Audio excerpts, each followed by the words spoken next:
तो अभी समय होगा, अपने अपने विषयों को हम रख सकते हैं। मेरी बात अगर आप सुन पा रहे हैं तो आत्मिक जीवन से संबंधित या जो आपने सुना है उसको सुनने के बाद यदि अगर आपके पास मन में कोई प्रश्न है, कोई शंका है, तो आप बिल्कुल रख सकते हैं मेरे प्रिय।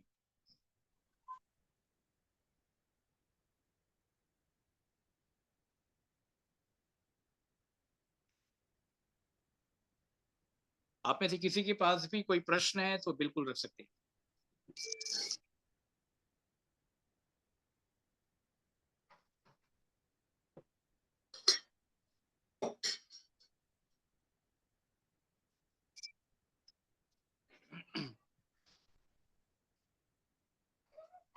आज कोई अपने अनुभव को बांटना नहीं चाहेगा?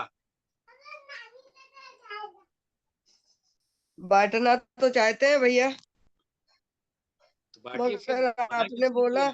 आपने बोला ना कि वचन के मुताबिक हो, इसलिए चुप हो गए। हम आज अच्छा। संगति में गए थे चर्च में, तो जी। वहां पे वहां बोला गया कि यीशु मसीह तो चर्च के अंदर ही रहते हैं। और दूसरी बात ये अच्छा। बोला कि हाथी का सुई के नाके में से निकल जाना सहज है, मगर अपने विश्वासियों का निकलना नहीं। हाथी का नहीं, ऊंट का कहाँ होगा?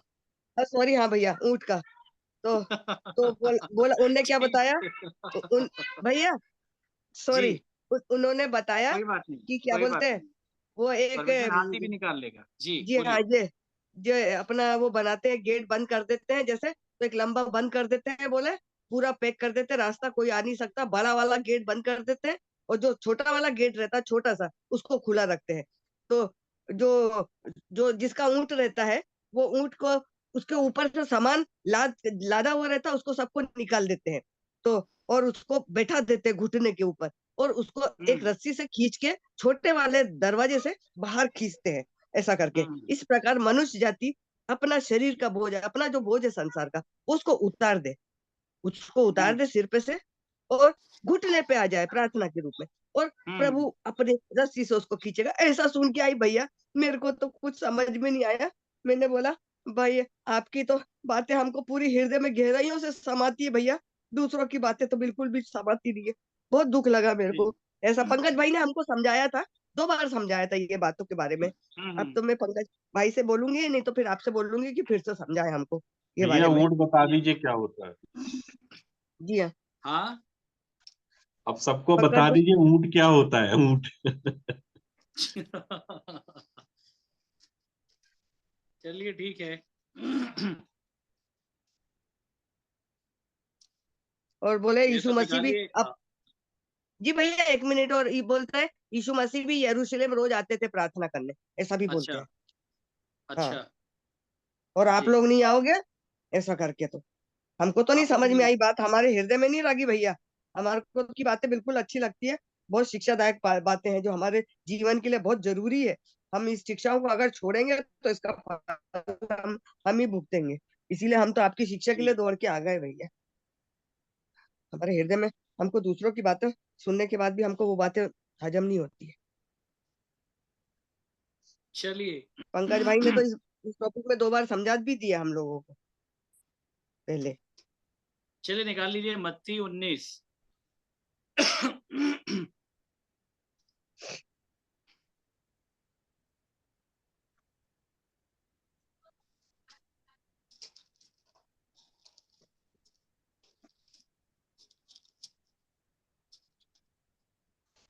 निकाल लीजिए 19, मत्ती 19 का 23 से पढ़िएगा।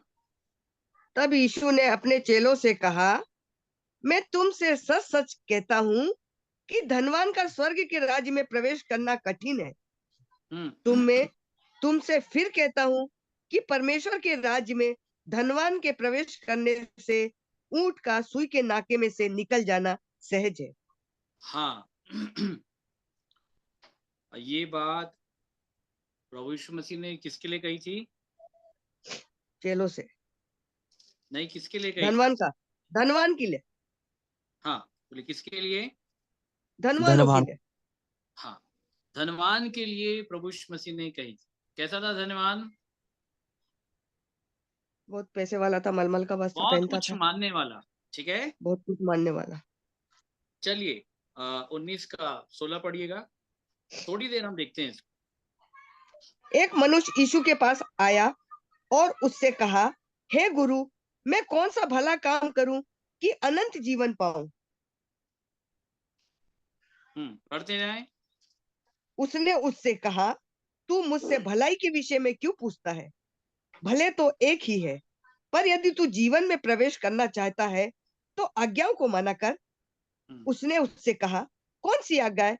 यीशु ने कहा, यह कि हत्या न करना, व्यभिचार न करना, चोरी न करना, झूठी गवाही न देना, अपने पिता और अपनी माता का आदर करना और अपने पड़ोसी से अपने समान प्रेम रखना। उस जवान ने उससे कहा, इन सबको तो मैंने माना है, अब मुझ में किस बात की घटी है?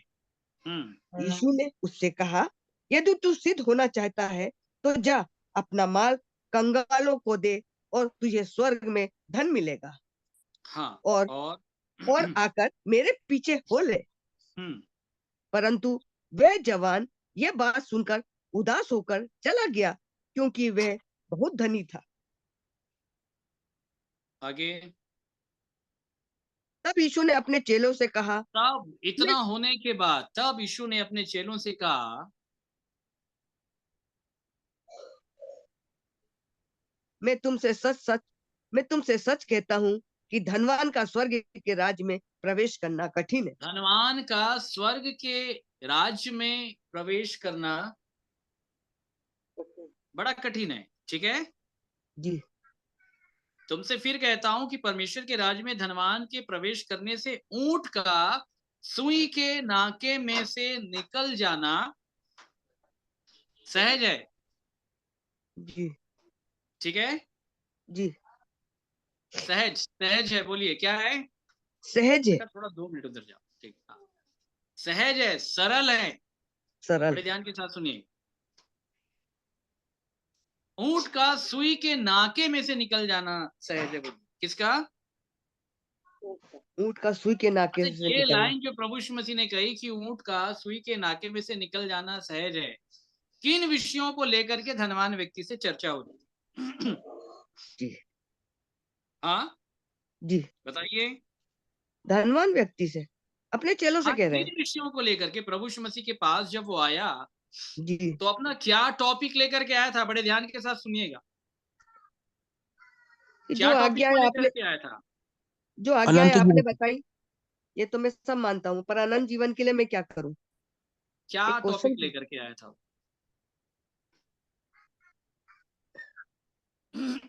मेरे प्रियो, टॉपिक ये था, सुनिएगा बड़े ध्यान के साथ। कौन सा भला अनंत काम करो? कौन सा भला काम करूं कि अनंत जीवन पाऊं? प्रभु यीशु मसीह के पास वो इसलिए आया था कि मुझे जीवन में प्रवेश पाना है। बोलिए किसमें प्रवेश पाना है? जीवन में प्रवेश पाना है। मुझे जीवन में प्रवेश पाना। ठीक है, किसमें प्रवेश जी, पाना है? जीवन में। जीवन में प्रवेश पाना है। ठीक है, तो जी, प्रभु यीशु मसीह ने जो ऊंट का एग्जाम्पल जो दिया, उदाहरण दिया, वो जीवन में प्रवेश करने के लिए दिया है। बोलिए किसमें दिया है? जीवन में प्रवेश करने के लिए। सुनिएगा बड़े ध्यान के साथ। ठीक है, अच्छा, जीवन में प्रवेश करने के लिए कहां से जाना पड़ेगा?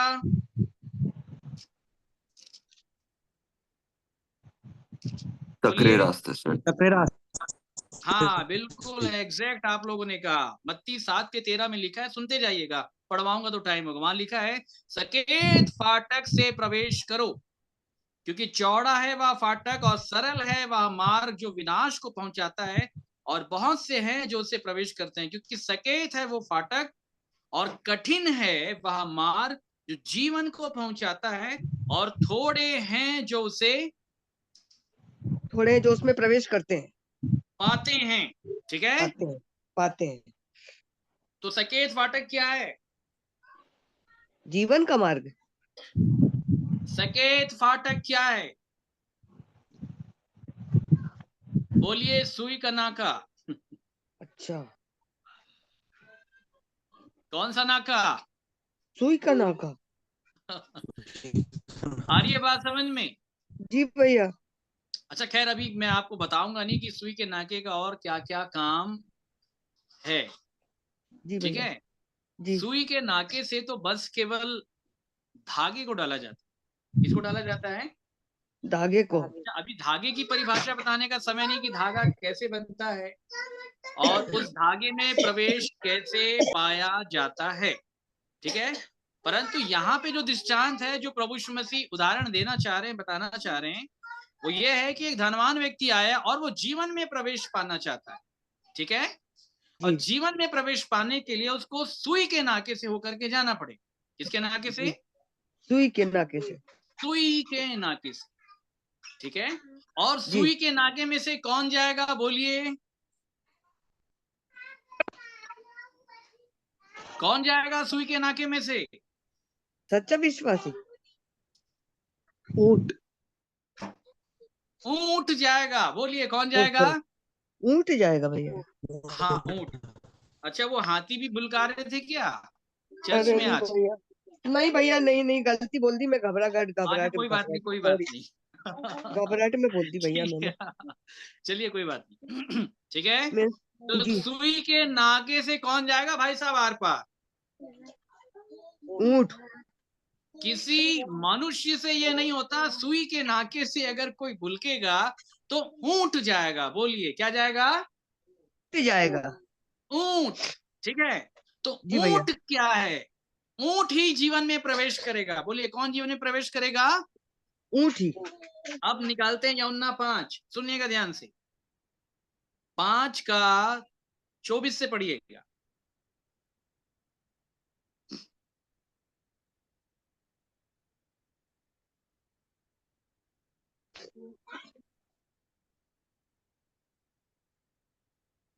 पढ़ें?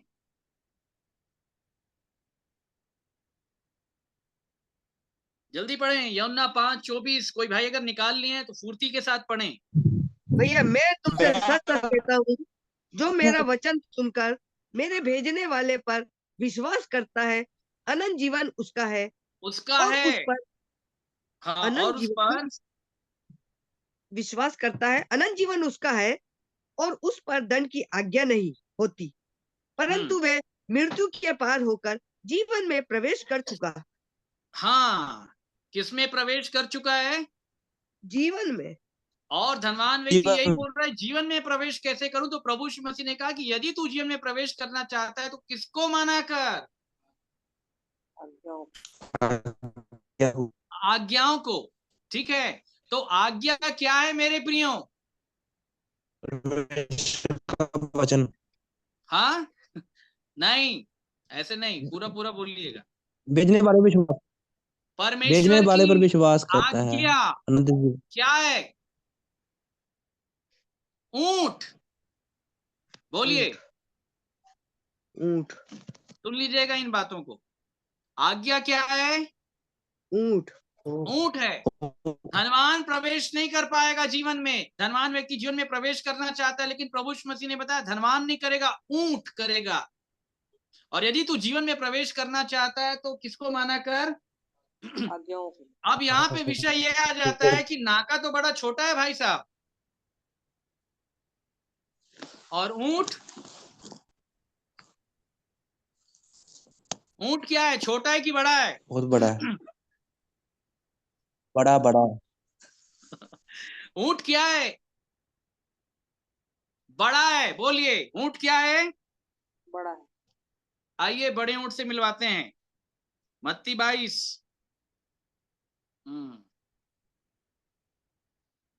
22 का 36 सुनिएगा ध्यान से।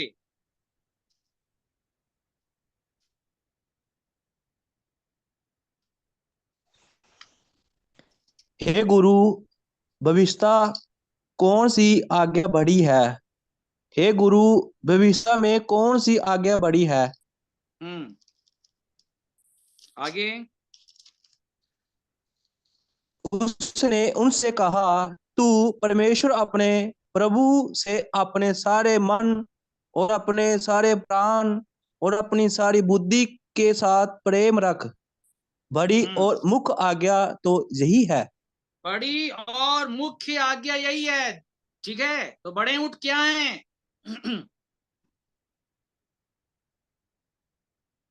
बोलिए। अपने प्रभु से अपने ये सारे दो मन। बड़ी आज्ञाएं जो है ना, ये दो बड़े ऊंट है। बोलिए, कितने बड़े ऊंट है? दो बड़े बड़े ऊंट है। अच्छा, ये दो बड़े ऊंट कहां से आए हैं, आपको मालूम है? जी ये दो बड़े ऊंट कहां से आए हैं? सारा और हाजिरा के द्वारा। ये दो बड़े ऊंट दो जो हैं, ये कहां से आए हैं? चलिए उत्पत्ति में चलते 10 हैं। आज्ञाओं में से। आपको किसने पूछा था भाई साहब? मत्ती देखो, उत्पत्ति 24।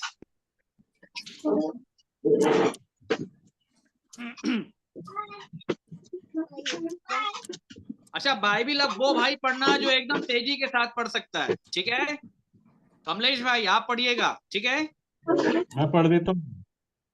पंकज भाई हैं? हाँ, मैं पढ़ दे रहा हूँ ना। चलिए ठीक है भैया, तेजी के साथ पढ़िएगा, टाइम समय हमारे पास कम है। उत्पत्ति 24 का 1 से पढ़िएगा। अब्राहम अब वृद्ध हो गया था और उसकी आयु बहुत थी, और यहोवा ने सब बातों में उसको आशीष दी थी। अब्राहम ने अपने उस दास से, जो उसके घर में पुरनिया और उसकी सारी संपत्ति पर अधिकारी था, कहा, अपना हाथ मेरी जांघ के नीचे रख, और मुझसे आकाश और पृथ्वी के परमेश्वर यहोवा की इस विषय में शपथ खा ले कि तू मेरे पुत्र के लिए कनानियों की लड़कियों में से, जिनके बीच में मैं रहता हूँ, किसी को ना लाएगा, परंतु तू मेरे देश में मेरे ही कुटुंबियों के पास जाकर मेरे पुत्र इसहाक के लिए एक पत्नी ले आएगा। दास ने उससे कहा, कदाचित वह स्त्री इस देश में मेरे साथ आना ना चाहे, तो क्या मुझे तेरे पुत्र को उस देश में जहां से तू आया है ले जाना पड़ेगा? अब्राहम ने उससे कहा, चौकस रह, मेरे पुत्र को वहां कभी ना ले जाना। स्वर्ग का परमेश्वर यहोवा, जिसने मुझे मेरे पिता के घर से और मेरी जन्मभूमि में से ले आकर मुझसे शपथ खाई और कहा है कि मैं यह देश तेरे वंश को दूंगा, वही अपना दूत तेरे आगे आगे भेजेगा कि तू मेरे पुत्र के लिए वहां स्त्री ले आए। परंतु यदि वह स्त्री तेरे साथ आना ना चाहे, तब तू मेरी इस शपथ से छूट जाएगा, पर मेरे पुत्र को वहां ना ले जाना। तब उस दास ने अपने स्वामी अब्राहम की जांघ के नीचे अपना हाथ रखकर उसके उस विषय की शपथ खाई। तब वह दास अपने स्वामी के ऊंटों में से 10 ऊंट छांट कर उसके सब उत्तम उत्तम पदार्थों में से कुछ कितने कुछ ऊंट छांट के लेकर लेकर के गया? 10 ऊंट। 10 ऊंट। 10 ऊंट। हाँ, कितने ऊंट? 10 ऊंट। 10 10 ऊंट। इसलिए पुराने नियम में आज्ञाएं कितनी हैं? 10 10। आई बात समझ में? मतलब परमेश्वर के यहाँ पे दर्शन है, रेवलेशन की बात है, ध्यान के साथ सुनिएगा। ठीक है, दुल्हन को लेने के लिए कौन जा रहे हैं? ऊंट जा रहा है। बोलिए, कौन जा रहा है? ऊंट। यहाँ पे जो अब्राहम का जो सेवक है ना, सुनिएगा ध्यान से, वो पवित्र आत्मा की भूमिका में है। ठीक है, और पवित्र आत्मा, ध्यान के साथ सुनिए, अब्राहम जो है वो परमेश्वर के चित्रण में है, और उसका पुत्र इसहाक जो है वो प्रभु यीशु मसीह है, और उसका जो सेवक है वो पवित्र आत्मा है, और जिस दुल्हन को लाने के लिए जा रहा है वो वर्तमान समय में कलीसिया है। और उस कलीसिया को लेकर के आने के लिए वो ऊंट लेके जा रहा है। 10 ऊंट, मतलब परमेश्वर की सारी आज्ञाओं में से 10 बड़ी बड़ी आज्ञाओं को छांट के लेके जा रहा है, जिसके द्वारा दुल्हन को लाया जा सकता है। बात आ रही है समझ में? लिखा है, मेरा वचन जो मेरे मुख से निकलता है वो पृथ्वी के ऊपर जाएगा, काम करके वापस लौटेगा। ऊंट का जिक्र है यहाँ पे, इसका जिक्र है ऊंट का। आ रही है बात समझ में? रिबिका किसमें बैठ करके आई थी? ऊंट पे। बात आ रही है समझ में? ऊंट में बैठ करके आई थी। कलीसिया भी अगर वर्तमान में जाएगी तो किस में जाएगी? ऊंट पर बैठकर। ऊंट ऊंट पर बैठ के पर। जाएगी। ऊंट का मतलब होता है परमेश्वर की आज्ञा। ध्यान के साथ सुनिएगा, ठीक है। अच्छा, अब ये जो ऊंट है, सुनिएगा ध्यान से, ये ऊंट जो है ये 10 आज्ञाएं हैं। बोलिए कितनी आज्ञाएं हैं? 10 आज्ञाएं। 10 10 आज्ञा है। आज्ञाएं। ध्यान के साथ सुनिएगा, इसलिए बाइबल इसको 10 तार वाले बाजे बताती है। ये हाथ, ये उंगलियां, आ रही है बात समझ में? जी इसको धर्म की उंगलियां बनाने के लिए कहा गया है बाइबल में, याद रखिएगा, ठीक है। अच्छा, ये उंगलियां किससे बनी हुई हैं? ये ओल्ड टेस्टमेंट है। बोलिए क्या है ये ओल्ड ओल्ड टेस्टमेंट, ठीक टेस्टमेंट। है। ये 10 आज्ञाएं, ये 10 ऊंट हैं। ये जी किससे मिलकर के बने? जी भैया। अब मैं ऊपर उठा रहा हूं, बताना।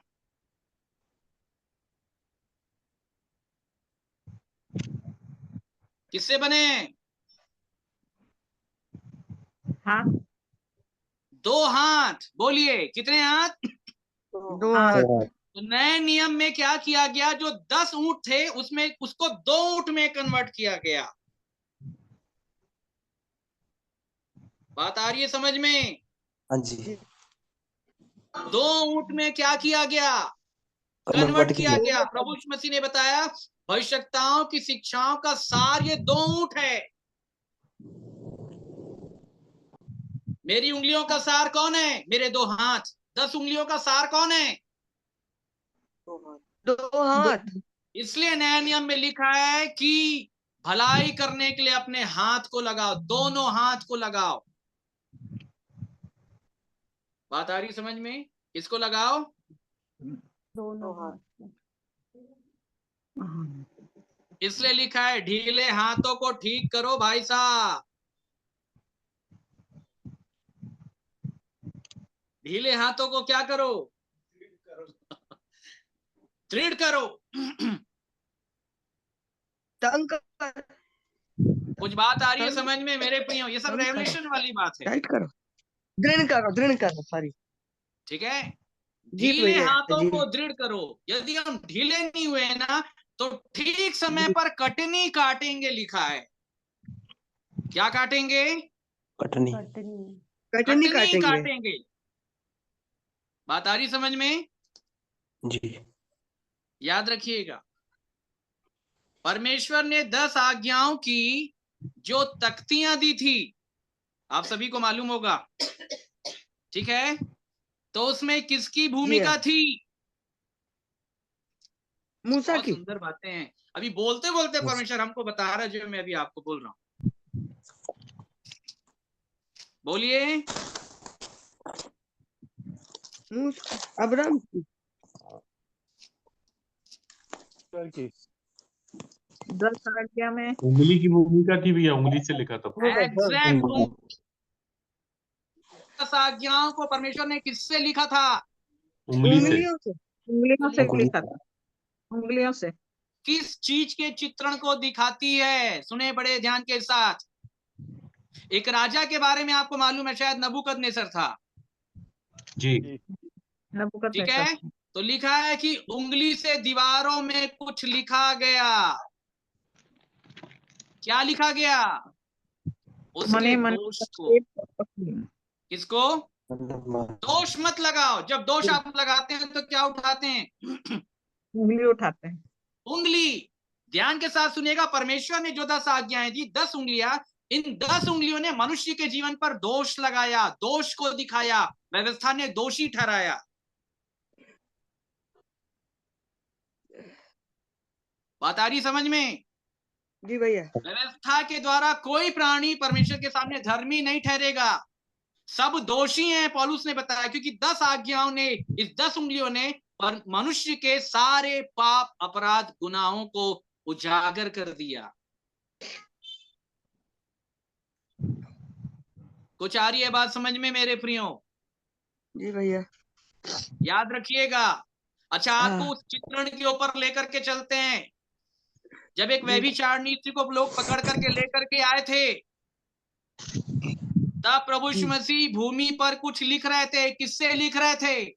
उंगलियों से कुछ लिख रहे थे। उंगलियों से आप लोग बता सकते हैं मेरे प्रियो, जो इस ग्रुप के लोग हैं, हमारे ग्रुप वाले नहीं बोलना बीच में, ठीक है? जी जो इसमें जुड़े हुए हैं, आप बता सकते हैं कि प्रभु यीशु मसीह क्या लिख रहे थे? जिसने पाप नहीं किया वो पहला पत्थर ये मारे। तो उन्होंने कहा था भाई साहब, लिखा क्या था? पाप को लिख रहा था। ये तो आपका 10 तथ्य है अध्याय मेरे प्रियो। 10 अध्याय लिख रहे थे। चलिए मेरे साथ निकालें यिर्मयाह 17, मैं आपको बताता हूं वो क्या लिख रहे थे। 17 का 13, बड़े ध्यान के साथ सुनिएगा, ये आकलन करना बंद कर दीजिएगा, ठीक है? जी भैया। हम बोल जरूर सकते हैं जो समझते, लेकिन विचार बदलना चाहिए। यिर्मयाह जी भैया। 17 का 13। हे यहोवा, हे इज़राइल के आधार, जितने तुझे छोड़ देते हैं वह सब लज्जित होंगे। जो तुझ से भटक जाते हैं उनके नाम भूमि पर ही लिखे जाएंगे, तो क्योंकि भूमि उन्होंने पर क्या लिख रहा था? उनके नाम नाम लिख रहा था भैया, नाम लिख रहा था। उनके नाम, जितने खड़े थे सबके नाम लिख रहा था कि तुमने बहते जल के सोते यहोवा को तुमने खुद छोड़ दिया है, और तुम इस स्त्री का न्याय करने के लिए आए हो। यशायाह में कहा गया कि तुम पराया बनकर क्या हो गए हो? दूर हो गए हो। इसलिए प्रभु यीशु मसीह ने शास्त्री और फरीसियों के विषय में कहा कि भेड़ें परायों का शब्द नहीं सुनेंगी, उनसे भागेंगी। ये पराये कौन थे? उस समय के शास्त्री, फरीसी, याजक, महायाजक। इन लोगों ने खुद बहते जल के स्रोत यहोवा को छोड़ दिया था, अपनी परंपरा के कारण, अपने रीति रिवाज के कारण। याद रखिएगा, इसलिए प्रभु यीशु मसीह ने इनके नाम को लिखा उंगली से। याद रखिएगा, विधियों का वो लेख आपके विरोध में उंगलियों से ही लिखा हुआ है, भूलना नहीं।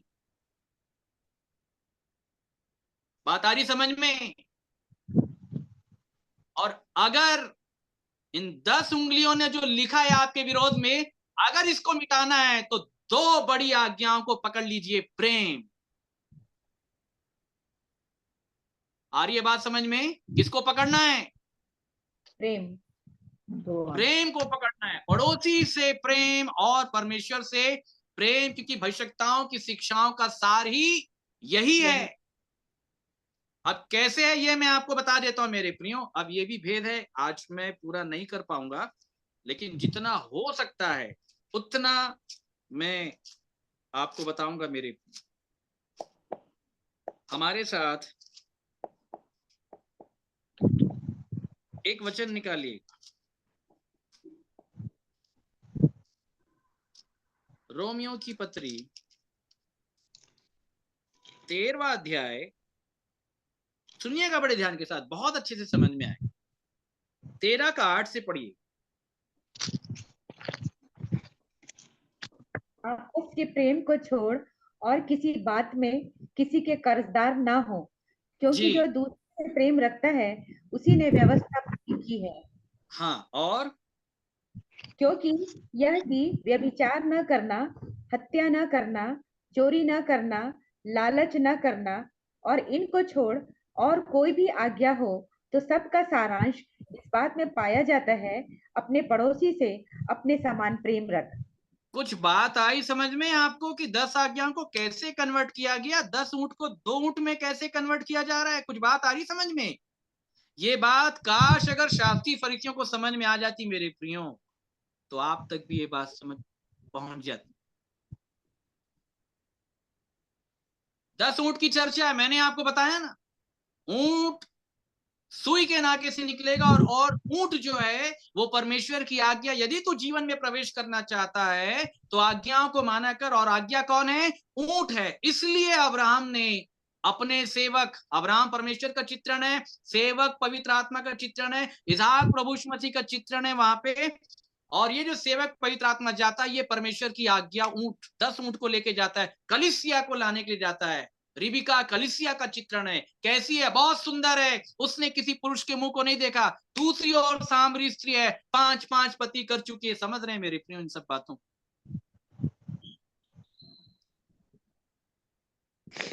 ये 10 ऊंट जाएंगे और कलीसिया को लेकर के आएंगे। ये जो 10 ऊंट है, ये 10 आज्ञाएं, 10 आज्ञाएं उंगलियों को दिखाती है। इसलिए परमेश्वर ने जब मूसा को दिया तो उंगली से लिखा, क्योंकि व्यवस्था दोष लगाएगी मनुष्य के ऊपर।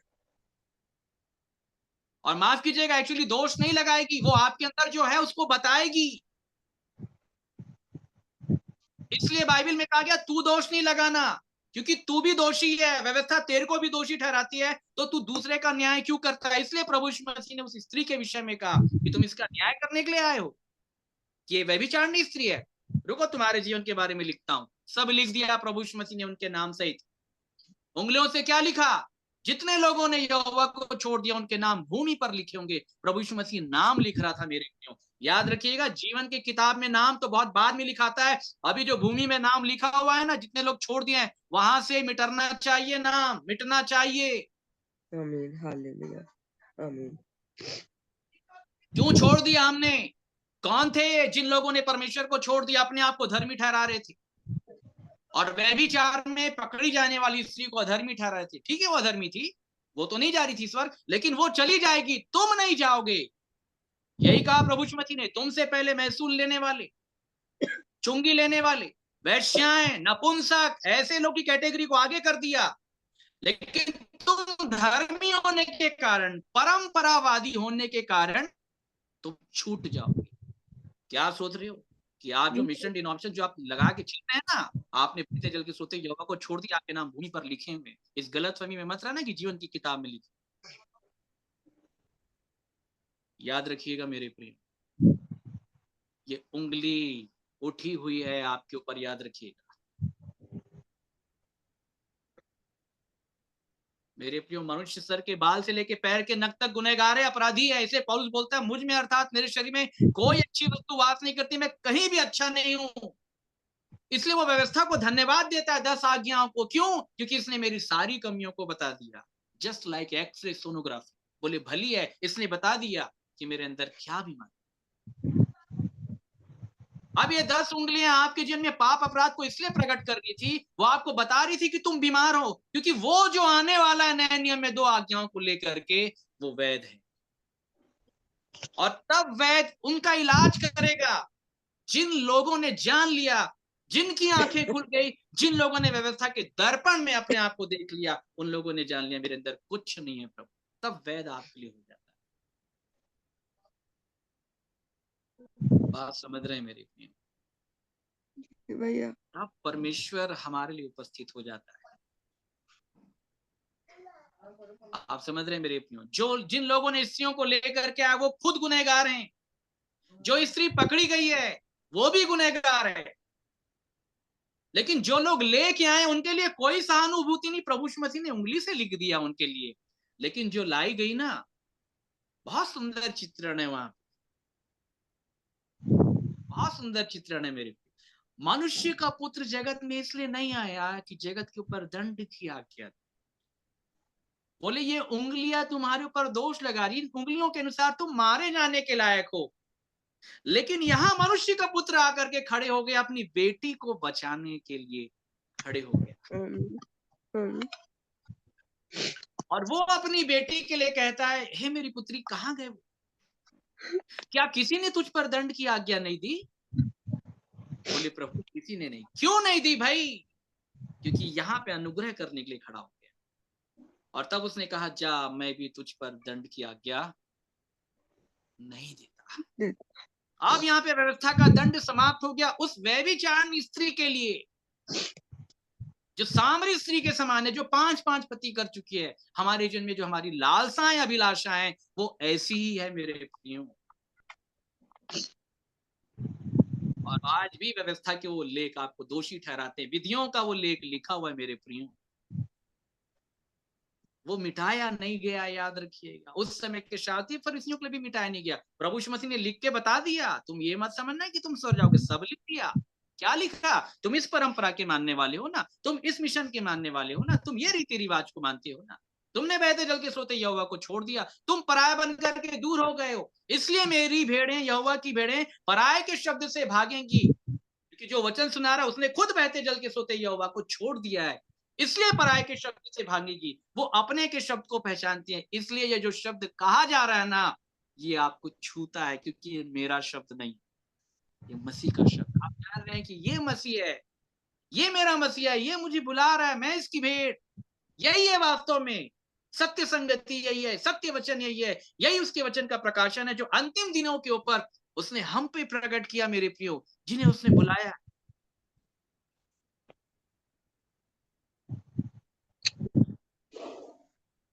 आपस के प्रेम को छोड़ और किसी बात में किसी के करदर ना हो, क्योंकि जो दूसरे से प्रेम करता है उसी ने व्यवस्था पूरी की है।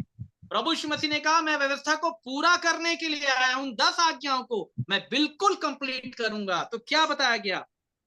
यह कि वह विचार ना करना, हत्या ना करना, चोरी ना करना, लालच ना करना, और इनको छोड़ और कोई भी आज्ञा हो तो सबका सारांश इस बात में पाया जाता है, अपने पड़ोसी से अपने समान प्रेम रख। सारी 10 आज्ञाओं का जो सारांश है इन 2 बातों में कंप्लीट है, पड़ोसी से प्रेम और परमेश्वर से प्रेम। और ये 2 बातें भेद है मेरे, ये बातें छुप गई सबसे। पड़ोसी नहीं समझ पाया, परमेश्वर नहीं समझ पाए मेरे।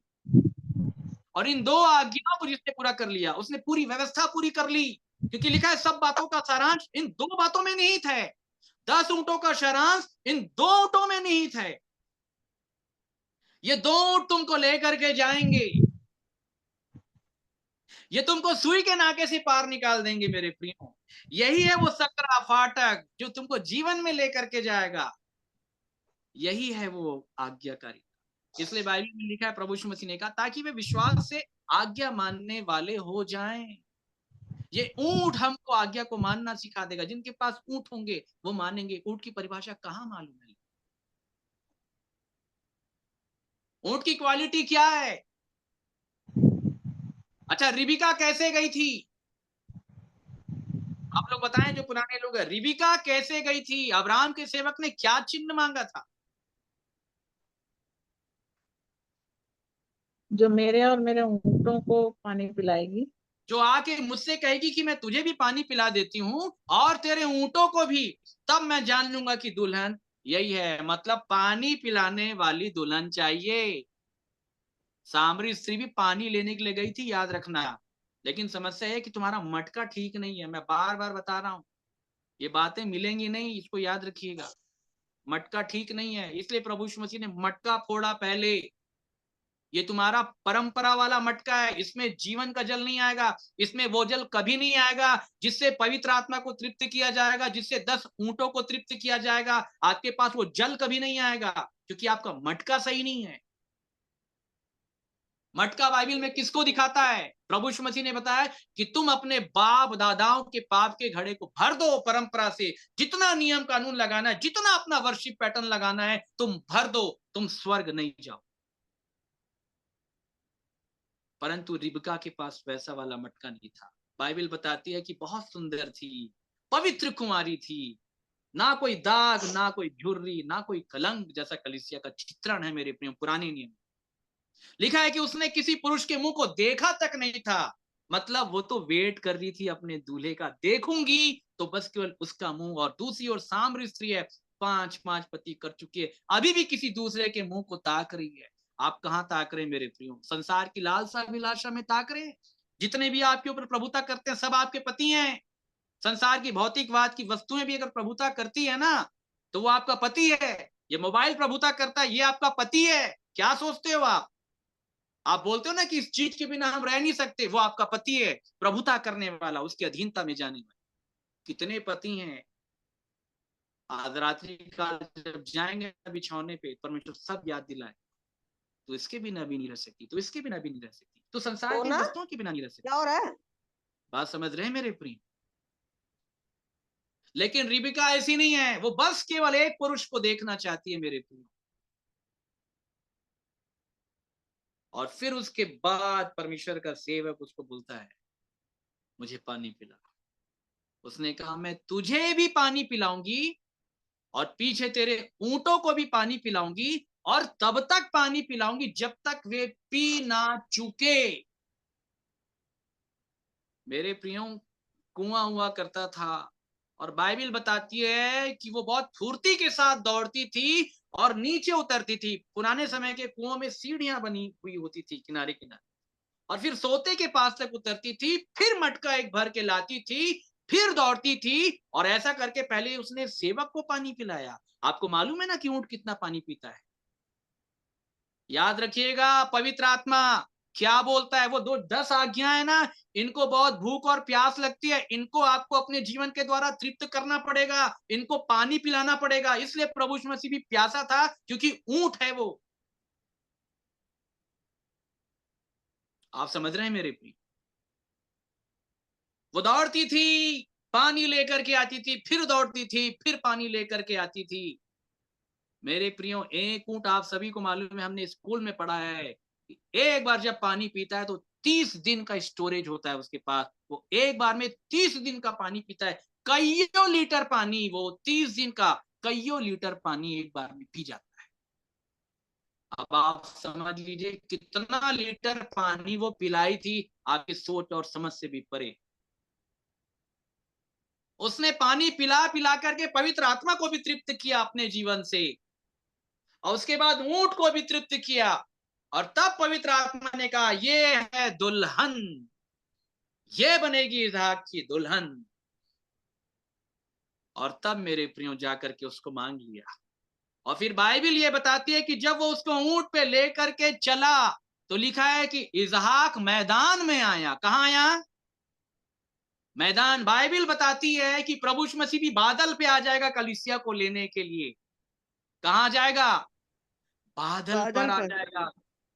वो मैदान पे आके देख रहा था कि मेरी दुल्हन आ रही है कि नहीं आ रही है, आ रही है कि नहीं, और दूर से देखा, अरे आ रही है मेरी दुल्हन। वो देखता रहा, और लिखा है दुल्हन भी उसको देखती रही। सिद्ध करने वाले यीशु का दर्शन।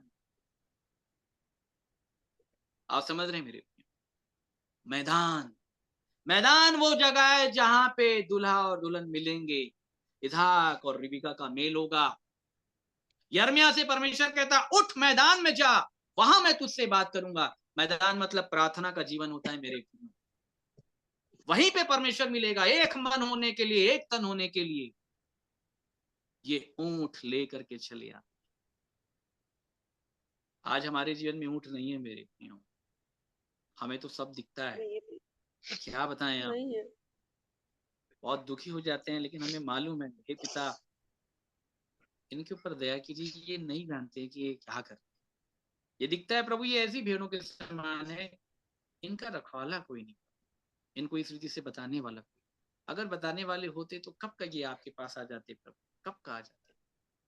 मेरे प्रियो, ये अंत के समय के ऊपर ये जो बातें चल रही है, मैं आपको साफ कह देता हूं कि परमेश्वर इकट्ठा करना चाह रहा है अपने लोगों को। और ये वो तुरही का शब्द है जो आपको सुनाया जा रहा है। और इस प्रचार के द्वारा परमेश्वर पूरे संपूर्ण विश्व से, इस बात को सुन लीजिएगा ध्यान से, आज जो कह रहा हूं, संपूर्ण विश्व से परमेश्वर उठा करके अपने लोगों को इस संगति में जोड़ेगा, और पूर्ण रूप से ऐसा बना करके परमेश्वर तैयार कर देना चाहता है मेरे प्रियो, ताकि हम परमेश्वर के लिए उठाए जाने के योग्य हम बन सके मेरे प्रियो। आमीन आमीन। आप समझ रहे हैं मेरे प्रियो? ये है परमेश्वर के 10 ऊंट जो 2 ऊंट में कन्वर्ट होते हैं। ये है 10 ऊंट, और ऊंट का सार ये 2 हाथ है, याद रखिए, ये 2 हाथ है। और इसलिए बाइबल बोलती है कि अपने हाथों को भलाई के काम में लगाओ, इन ढीले हाथों को ठीक करो, तब हम कटनी काटने पाएंगे। तो आप समझ रहे हैं मेरे प्रिय? इसलिए प्रभु यीशु मसीह ने उस धनवान व्यक्ति से कहा था, तू प्रवेश नहीं कर पाएगा। कौन है धनवान व्यक्ति? हमने प्रकाशित से आपको बताया है। ये धनवान शब्द किसके लिए आया है? विश्वासियों के लिए आया है, जो लोग अपने आप को विश्वास में धनी समझते हैं। मुझ में किस बात की कमी घटी है? मेरा उद्धार हो गया, मेरे पास सब कुछ, मैं एक अच्छा विश्वासी। प्रकाशित वाक्य में यही कहा, और तू ये नहीं जानता। पहला शब्द है कि तू अभागा है, तू तुच्छ है, अंधा है, नंगा है, कंगाल है। रोमियो 7:14 पढ़ा दीजिए, 14 से लेकर के 24 तक।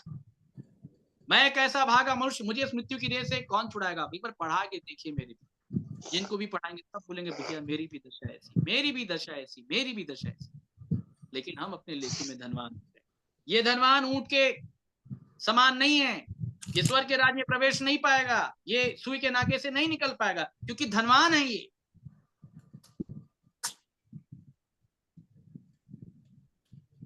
मेरे प्रियो, प्रभु यीशु मसीह ने बताया, एक बालक को बीच में लाया, उसने कहा जब तक तुम ना फिरो, इस बालक के समान ना बनो, स्वर्ग के राज्य में प्रवेश नहीं कर पाओगे। बालकों को ऊंट में बैठाया जाता, और बालक बहुत बड़े हैं वहां पे, बहुत बड़ा चित्रण है बालक का। हर कोई बालक नहीं बन सकता, बालक बहुत बड़ा आदमी है वहां। वो अभी बताने के लिए समय हमारे पास नहीं है। बालक मतलब आप छोटा मत बनना, वो जो चेले जो बालक थे वो अलग वाले बालक थे, ये वाले बालक बहुत अलग, जिनको स्वर्ग के राज्य में प्रवेश। तो बात समझ रहे हैं मेरे प्रियो, ये परमेश्वर की 10 आज्ञाएं, 10 ऊंट, जिसमें से 2 ऊंट का चुनाव किया गया। कितना सुंदर है ना परमेश्वर का वचन, बताइए कितना सुंदर है, कितने बड़े अद्भुत ज्ञान से भरा हुआ है। आहा, रोमियो की किताब में यही लिखा हुआ है। पौलुस जब इन विषयों को जानता है तो उसके मुंह से, मन से आह निकलता है। आहा, परमेश्वर का धन बुद्धि ज्ञान क्या गंभीर है। हमारे मन से यही निकलता है। मेरे चेहरे के आनंद से आप समझ, क्या लिखा है प्रभु, आप क्या बुद्धि, आप बहुत जीनियस है प्रभु। आपके समान कोई नहीं, आपके समान राइटर कोई नहीं, आपके समान ज्ञानवान कोई नहीं प्रभु। क्या लिखा है, क्या पिरोया आपने बाइबल को, कितना भी पढ़ लो किसी के समझ में तब तक नहीं आएगा जब तक अनुग्रह ना हो। इतना कंट्रोल है परमेश्वर का उसके खुद के ज्ञान के ऊपर कि वो दूसरे को जानने समझने कभी नहीं देता। परंतु धन्य है जो मन फिराव की दशा के साथ परमेश्वर के पास आते हैं। मेरे प्रिय, परमेश्वर उन पर भी दया करेगा, वो उनकी भी सहायता करेगा। तो अच्छा है मेरे प्रियो, परमेश्वर हम सबकी सहायता करे वचनों के द्वारा। अगर आप में से कोई कुछ बोलना चाहता है, कहना चाहता है, तो आप बोल सकते हैं।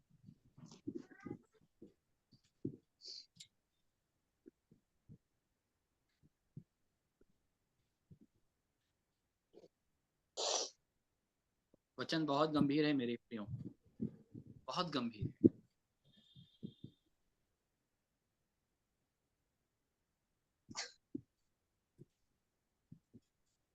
इसलिए बार बार हाथों का जिक्र है, ढीले हाथों को दृढ़ करो, ढीले हाथों को दृढ़ करो। 2 हाथों को ठीक करना है, 2 हाथों। इस हाथ को हत्या के लिए नहीं बनाना है मेरे प्रियो, हत्या के हाथ नहीं होने चाहिए। कैन ने हाबिल को मार दिया, ये हत्या के हाथ नहीं होने चाहिए। ढीले हाथों को दृढ़।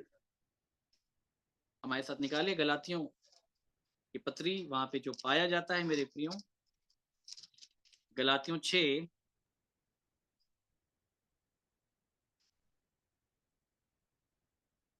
6 का 9 से पढ़िए, 8 से पढ़िए। क्योंकि जो अपने शरीर के लिए बोता है वह शरीर के द्वारा विनाश की कटनी बोते काटेगा। किससे? हम हाथों से बोते हैं। एक बोने वाला बीज बोने चला, किससे बो रहा था? वो हाथों से बो रहा था। वो 10 उंगलियों का उपयोग कर रहा है। जो शरीर के लिए बोता है वो शरीर के द्वारा विनाश की कटनी काटेगा, जो आत्मा के लिए बोता है वो आत्मा के द्वारा अनंत जीवन की कटनी काटेगा। आगे, हम भले काम करने में साहस न छोड़े, क्योंकि यदि हम ढीले ना हो तो ठीक समय पर कटनी काटेंगे। यदि हम ढीले ना हो तो ठीक समय पर कटनी काटेंगे।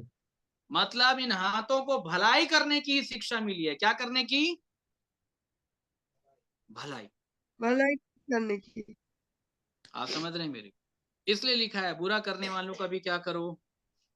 भला भलाई। करो। प्रभु यीशु मसीह ने 10 ऊंट को 2 ऊंट में कन्वर्ट कर दिया। बुराई करने वालों का भला करो, जो विरोध में बात करते हैं उनके ऊपर भी दया करो, सताने वालों के लिए प्रार्थना करो, शत्रुओं से क्या करो? तो ये 2 ऊंटों के अंदर आता है। किसके अंदर आता है? प्रेम करो। ये बड़ी आज्ञा है। अब छोटी आज्ञाएं क्या है? अब वो 8 जो बच गई है वो छोटी आज्ञा। 8 आज्ञाएं क्या है? वो छोटी आज्ञा है। उसको छोड़ के जितनी भी आज्ञाएं सब छोटी है। अब इसमें आप बाइबल पढ़ रहे होंगे, प्रार्थना कर रहे होंगे, उपवास कर रहे होंगे, परंतु अगर ये दो बातें अगर आप नहीं कर रहे हैं तो आप स्वर्ग नहीं जाएंगे। ये दो जो आज्ञाएं हैं ये भविष्यताओं की शिक्षाओं का क्या है? ये निचोड़। सार। तो आप समझ रहे हैं मेरे प्रियो, इन सारे विषय वस्तुओं को आप समझ रहे हैं ना? जी भैया। तो अच्छा है, परमेश्वर हमारी सहायता करे। और आप में से कोई अगर अपना विषय रखना चाहता है मेरे प्रियो तो वीडियो ऑन करके आप अपना अनुभव रख सकते हैं। आप अगर कुछ कहना चाहते हैं तो बिल्कुल बोल सकते हैं मेरे प्रियो। और ये ही वो मुख्य विषय है जिसको प्रभु यीशु मसीह बताना और समझाना चाह रहे थे। याद रखिए, तब एक व्यक्ति स्वर्ग जाएगा, अन्यथा उससे पहले कोई स्वर्ग नहीं जाएगा। याद रखिए, उन 10 आज्ञाओं के बीच में वो 10 आज्ञाएं उन्होंने मनुष्य को दोषी साबित किया, अपराधी साबित किया। लिखा है व्यवस्था के द्वारा पाप की पहचान होती है, परंतु एक और प्रभु यीशु मसीह आ गया। इन 10 आज्ञाओं ने जो आपके विरोध में लिख दिया है मैं उसको मिटाऊंगा, लेकिन मानो तो सही पहले कि हमारी ये दशा है, तब वो मिटाएगा, नहीं तो नहीं मिटाएगा। देखो, जिन लोग पत्थर उठा करके आए थे और लिख दिया उनके बारे में, इसलिए लिखा है दोष नहीं। आप जितने बार दोष लगा रहे होगे ना, याद रखना वो आपके नाम पे लिख रहा है। इसलिए लिखा है तू कौन होता है दूसरे के ऊपर उंगली उठाने वाला, दोष लगाने वाला कौन होता है? और उसने कहा रोमियो के, इसलिए लिखा है अपने भाई पर दोष मत लगाओ। मत लगाओ। दोष लगाने वाला मतलब, दोष लगाने का मतलब होता है दूसरे के जीवन को वॉच करना। ठीक है, अपनी आंख का लट्ठा तुम नहीं देख रहे हो, दूसरे का क्या देख रहे हो? तिनका देख रहे हो। तो बात आ रही है समझ में मेरे प्रियो? जी भैया। ये शिक्षा है नए नियम में मेरे। इसलिए बाइबल में प्रभु यीशु मसीह ने किसी के लट्ठे के ऊपर, सुन ले, या किसी के तिनके के ऊपर प्रभु यीशु मसीह ने आंख नहीं लगाया। अगर वो लगाएगा तो प्रेम कैसे करेगा ये मेरे को बताइए। कि अगर एक डॉक्टर पेशेंट की बीमारी को देख के अगर घिनाएगा तो उससे प्रेम कैसे करेगा, उसको ठीक कैसे करेगा वो? इसलिए पौलुस कहता है कि जब हम निर्बल थे, हम पापी थे, अपराधी थे, इस दशा में उसने हमसे प्रेम किया, इसलिए उसका प्रेम बड़ा है। हम कैसे थे? हम उसके विरोध में बात करने वाले, उसके विरोध में जीवन जीने वाले। इसलिए बाइबल ने बताया गया कि परमेश्वर ने जो प्रेम रखा, पहला प्रेम, वो बड़ा प्रेम है, निस्वार्थ प्रेम है। आप समझ रहे हैं? और उनको मालूम है कि मैं जिनसे प्रेम करता हूं उनके पास देने के लिए कुछ नहीं है। इसलिए प्रभु यीशु मसीह ने कहा कि जब तू भोज करे ना तो अंधों को बुलाना, लंगड़ों को बुलाना, टुंडों को बुलाना, क्योंकि इनके पास तुझे देने के लिए कुछ नहीं होगा, तब तुझे क्या मिलेगा? प्रतिफल मिलेगा। प्रतिफल मिलेगा। बात आ रही समझ में मेरे? हम भी तो ऐसे ही, हमारे पास देने के लिए कुछ नहीं है उसको। इसलिए परमेश्वर बड़ा है, वो ये बताना भी चाहता है मैं तुझसे कुछ चाहता भी नहीं, मैं तुझे चाहता हूं। बात आ रही समझ में मेरे? मनुष्य तो बहुत कुछ देख करके प्रेम करता है, मालूम है आप? जैसे एक विषय अगर मैं आपको बताऊं ना कि एक दुल्हन है, एक लड़की है, तो लड़का देख रहे हैं ना कितना कमाता है, क्या होगा, कैसे हो, आप ये देख के रिश्ता करोगे। आ रही बात समझ में? उसके पास क्या क्या है आप ये देखोगे, वो क्या कर सकता है आप ये देखोगे, उसके प्रॉपर्टी का आकलन आप करोगे, तब उसके साथ आप रिश्ता जोड़ोगे। ये मानसिक बात है। लेकिन परमेश्वर जब देखता है हमको तो ये नहीं देखता है। हमारे पास कुछ नहीं है तो भी बोलता है मैं प्रेम करता हूं तुमसे। आ रही है बात समझ में? इसलिए जैसा प्रेम मैंने तुझसे किया है, उसने काला नहीं देखा, उसने गोरा नहीं देखा। ठीक है, उसने कोई बहुत अच्छा डील डॉल नहीं देखा, ना नाटा देखा, ना कोई बहुत ऊंचाई वाला देखा, ना नाटा देखा, ना लंबा देखा, ना चौड़ा देखा। उसने बस ये देखा तू जैसा है तू मेरा है, इसलिए उसका प्रेम बड़ा है मेरे। भैया और इसलिए माफ इस करना, मुझे आधार बोलना पे नहीं आता। धन है जो परमेश्वर से इस आधार पे प्रेम करना सीख जाए। तब आपको ये मालूम है कि मैं कतई इस योग्य नहीं थी, प्रभु आपने प्रेम किया। तब उसके बाद आप अपने समान प्रेम दूसरे से तब आप कर पाएंगे मेरे प्रियो, नहीं तो नहीं। याद रखिएगा। नहीं तो कपटी लोग आज भी दूसरे के जीवन में दोष और कमी, दोष और कमी, दोष और कमी नहीं मिले।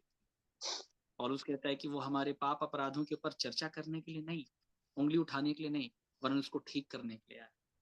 लिखा है बहुतेरे आए, लेवी आए, याजक आए, सब मार्ग में कतरा के देख के चले गए कि ये ठीक नहीं, ऐसा वैसा ये वो बोल के चले गए, परंतु वहां पे एक सामरिया निकला, बहुत छोटा, उसने उठाया,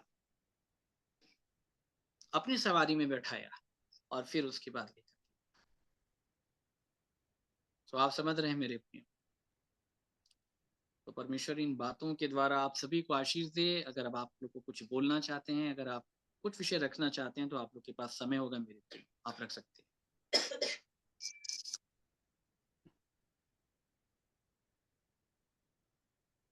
भैया संगीता सिस्टर कुछ बोलना चाह रहे हैं। जी भैया मैं कुछ बोलना चाह रही थी।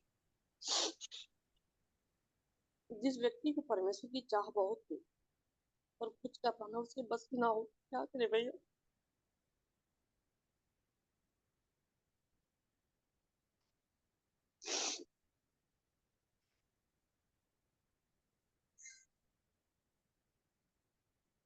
अपने अपने जीवन को देखने की आवश्यकता है मेरे प्रियो, कहाँ हैं हम। और इन बातों को अगर परमेश्वर हमारे सामने प्रकट कर रहा है ना, तो सीधा साफ आप देख लीजिएगा कि मसीह खड़ा है, बुला रहा है। कदम बढ़ाने की भैया मैं भी आवश्यकता है जाना मेरी। चाह रही हूँ मसीह अंतिम के समय पास, है मैं ये, भी मैं जाना आपको चाह बार बार बता दे रहा हूँ।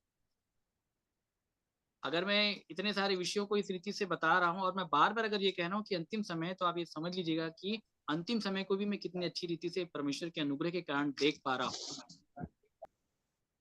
इसलिए बार बार बुला रहे मेरे प्रिय। ये वो समय चल रहा है कि बस पानी गिरने वाला है, सोते फूट निकलेंगे, जो पुराने नियम में हुआ। अब हम कह रहे जहाज पर आ जाओ। कुछ ऐसा ही समय है मेरे, जो उस समय हुआ था। एक उदाहरण मैं आपको बता रहा हूं, एक अंतिम समय मतलब जहाज में चले जाओ।